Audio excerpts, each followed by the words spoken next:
Hi guys, welcome back to the channel. Today's video is 8 American habits that confused me as a Brit. It is Lost in the Pond. His links are in the description as always, but please wait until after this video to check him out. But please do check him out when you get a moment.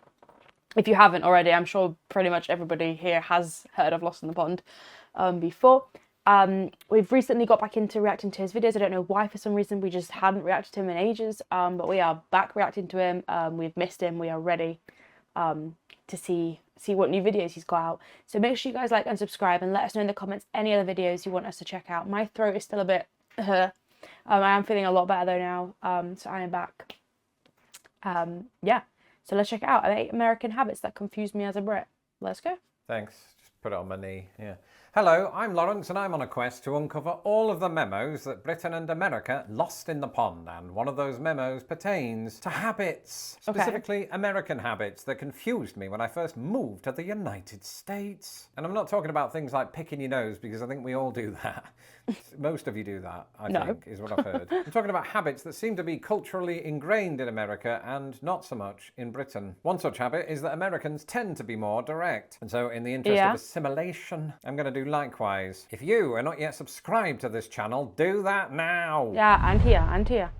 In the meantime, here are 8 American habits that confused me as a Brit. All right, so I was already prepared for this one just because, you know, we watch a lot of American films back in Britain. But when my new American relatives and or friends started calling me things like buddy and pal, there was a weird novelty to it. I can't really explain it. It's like how I've said before, you know, how I always thought yellow school buses were simply a trope of American films. To some degree, you start thinking that about everything, and words like buddy and pal fell into that category. Okay, in Britain, where the I can kind of see it.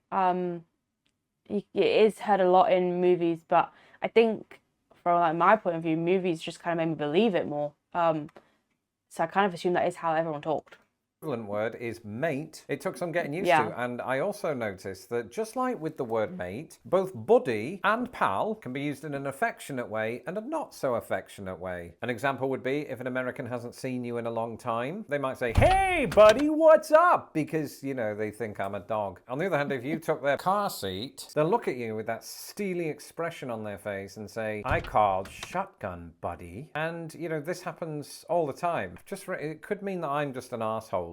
It's probably that. Now, I can't say that this goes for all immigrants that move to the United States, but one thing that I've experienced a lot is Americans saying, "I love your accent." Did you order that online? It is a common question that I get from people. You know, "Ooh, you sound just like the Geico Gecko. Could I just put you in the corner and have you speak to me all day?" And yes, those are real things that have been said to me. But, you know, in some ways it's good because it's an icebreaker. I'm an introvert. I don't want to just, you know, think of things to say. And so if they want me to say words like water, tomato, and banana, it's an easy enough paycheck. They get a good giggle out of it, and I never have to see them again. Coffee. True, and it's like you said, it's a good way to start a conversation. You've not got to start the conversation. If you're awkward and you don't like starting conversations, at least they've already started the conversation for you. Huge thing over here, and of course they drink it in cups that are as big as this one right here, because not only do pound for pound Americans drink more coffee than British people, they also drink them on the whole in bigger cups. Now, I never used to drink coffee, that is, when I was in Britain, so I didn't previously have a point of comparison between the coffee cups in this country and those in Britain. But you know, a few years ago the wife and I went to Paris. And then we went to England just recently, and it dawned on me, the cups over there, on the whole, are smaller. The default that they will give you for just a latte are like there, you know, they're small. In some ways, that's good because it sort of promotes responsible caffeine intake. On the other, when I was in Britain, instead of just ordering one small coffee like that, I'd get 3 of them. That's why I was jet lagged the whole time. 3? Oh my God, I thought he was going to say 2. 3, that's a lot of caffeine. I've just realised that. And you might say, well, that's not really to do with American habits, that's just what's on offer. But even I, now, as an American citizen, do have the habit of just ordering a grande. And I think the real habit that Americans do more than Europeans is taking this with you on the go, through the park, a little saunter around the shopping mall, which is probably where you bought this. And I think that even though Britain is starting to catch up in terms of its coffee culture, there's still quite a wide difference between the coffee drinking habit habits of the two peoples. And the part of me that really loves my convenience likes to walk down the street with a coffee in my hand. But on the other, I don't like to give in. So I like sometimes I have a hot chocolate. I like to hold something in my hand because I find where I place my hands very awkward. So at least if you're holding a drink, like, do you get what I mean? Is that weird? I don't know if that's weird. But like, I don't know, like if I'm having, like if we're out and I'm having a photo, like I always have to pick my drink up. Okay, I think that makes me weird. But let me know in the comments below if you get what I mean, if you understand.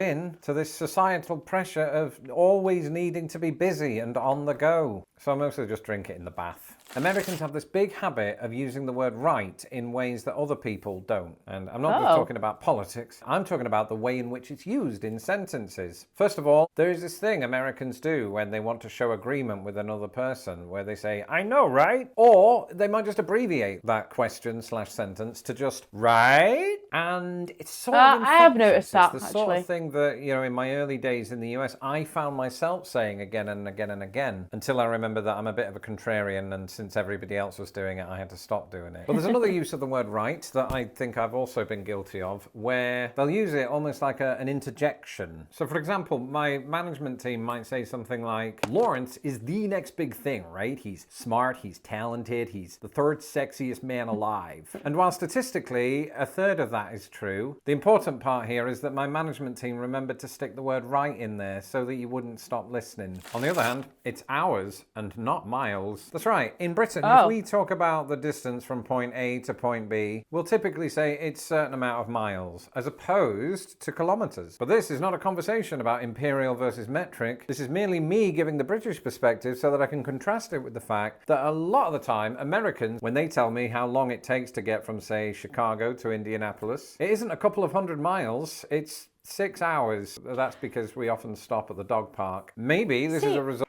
This is weird because I feel like in England, like when we go to England, like if we ever drive up or we're driving back from the airport or something back to James's dad's house, I feel like we always say, oh, like how many hours is it? How long is it?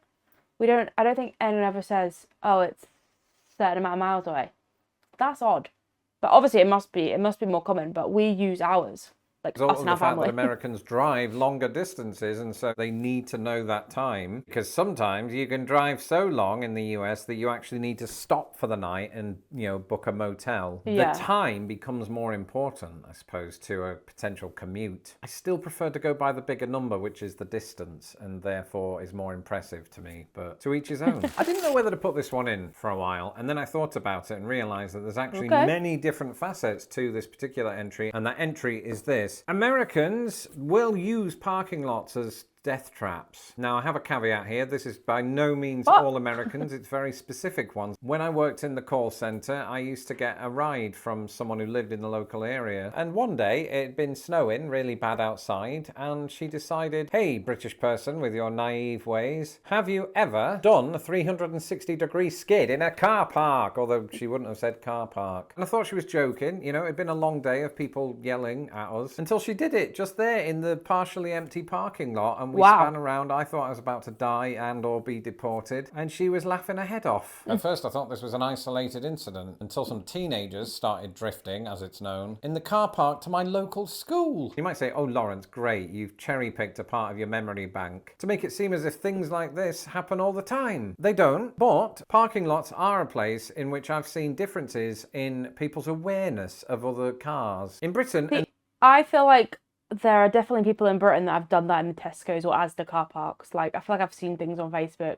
I think they more do skids. Like, I don't think they do 360s.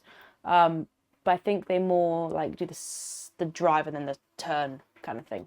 And this may have changed in the smartphone era. If you're walking into one of the big stores from a car park, you're usually hyper aware of any cars that may be behind you trying to get out. So you walk at the side right up against any cars here, and you do so at a speed that is slightly above walking pace. In America, those people on foot are not always in such a rush. Like, you could be in your car trying to drive this way, and there's like 2 people walking really slowly there, and they don't care. It's not been bred into Americans to care. I talked a few weeks ago about the British tendency to want to save the face of other people, to not put them out. This is a generalization, it's not true of everyone, but it does exist nonetheless. Americans don't necessarily have that approach to society, and I think this is perfectly embodied by their approach to exiting a parking lot. Here's a habit that... Oh, sorry. Here's a habit that I feel like I've picked up since being here. Americans, if they have access to vacation days, which is not always a given, will take those vacation days, but still occasionally work on those vacation days, even if it's just a night email or two. Not us. And I feel like when I was in England recently, I told myself, no work, no work, no way, Jose. I'm just going to go and enjoy the countryside and a plate of fish and chips and come home. I did do some filming, and I had 3 plates of fish and chips to make up for it. But this tendency among some American workers with whom I've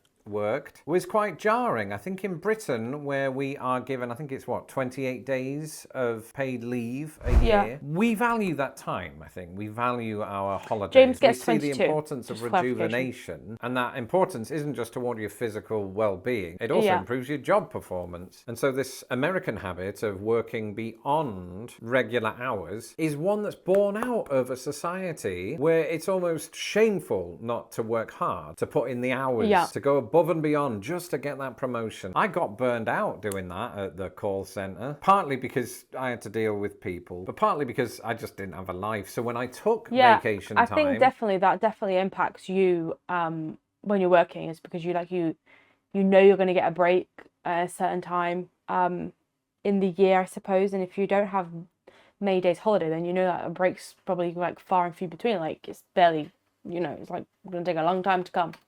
At that company or other companies, I really took that vacation time. It's only since I became a bona fide YouTube sensation that I found myself doing occasional work on holiday. I think it's easier when you love your job, but it doesn't mean that rest isn't important, which is why you should stay tuned until the end of this video to watch my take on why British and American sleep time is very different. Cool. And we checked I put that one out in because I didn't want this video to feel like it was a complete slam against America and American life. I don't feel particularly negative towards most of these habits, and this is especially true of this one, which is more of an anti-habit. It's about chewing gum. Now, when I think of chewing gum, I think of Americans for some reason. But I noticed something when I was in Britain, and it was this, that the pavements, or as they're known here, sidewalks, were pretty littered, especially in downtown areas, with chewing gum. It occurred to me at that moment that I hadn't really seen a chewing gum laden sidewalk on that level since I lived in Britain. This was a common sight, just walking down a downtown street. In America, I'm not saying it doesn't happen, I mean gum spitters are everywhere, but with the exception of occasional cracks in the sidewalk, they always seem to be a bit more clean than the ones in Britain. And so I put this in here because I want to ask the question, is that because Americans have a good habit of not spitting out chewing gum as much as British people, or